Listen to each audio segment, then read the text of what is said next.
अस्सलामुअलैकुम नाजरीन, मैं हूं नाइला भट्टी और आप देख रहे हैं GHN न्यूज। शामिल करते हैं आज की अहम खबर। झावरिया सरगोदा से हमारे नुमाइंदे जफर अब्बास की रिपोर्ट के मुताबिक सरगोदा में डिविजनल इंतजामिया के ज़ेरे एहतमाम कौमी यकजहती कॉन्फ्रेंस का इनेकाद किया गया।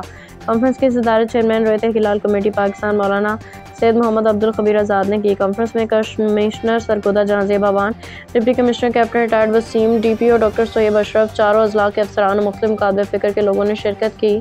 मौलाना अब्दुल खबीर आज़ाद ने खिताब करते हुए कहा कि पाकिस्तान अल्लाह ताला की बड़ी नेमत है जो कलमा तैयबा के नाम पे हासिल हुआ। पाकिस्तान की सलामती इस्तेकाम यकजहती हम सब की जिम्मेदारी है। पैगाम पाकिस्तान एक अहम बयानिया है जिसे घर तक पहुँचाना है।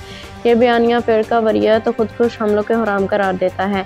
मौलाना ने भारतीय प्रोपेगेंडा से इंताज मुआहदे की खिलाफ वर्जी पे शदीद निज़ामत के इस्लामी मालिक से इसराइल के मज़ालिम के रुकवाने के लिए मौसर किरदार की अपील की है। वज़ीर आला पंजाब मरियम नवाज़ की खिदमात और कौमी यकजहती कॉन्फ्रेंस के इनेकाद के ताउन को सराहा। कमिश्नर सरगोदा जहांज़ेब अवान ने शुरका का शुक्रिया अदा किया। आखिर में मुल्क की सलामती, तरक्की, खुशहाली के लिए दुआ की। रिपोर्ट जफर अब्बास, तहसील रिपोर्टर शाह जावरिया। नहीं होने देंगे और हम इंशाअल्लाह अपनी बहादुर, नाडर, मुसल्लह अफवाज के शाना पेशाना खड़े हैं। आज हमारी हुकूमत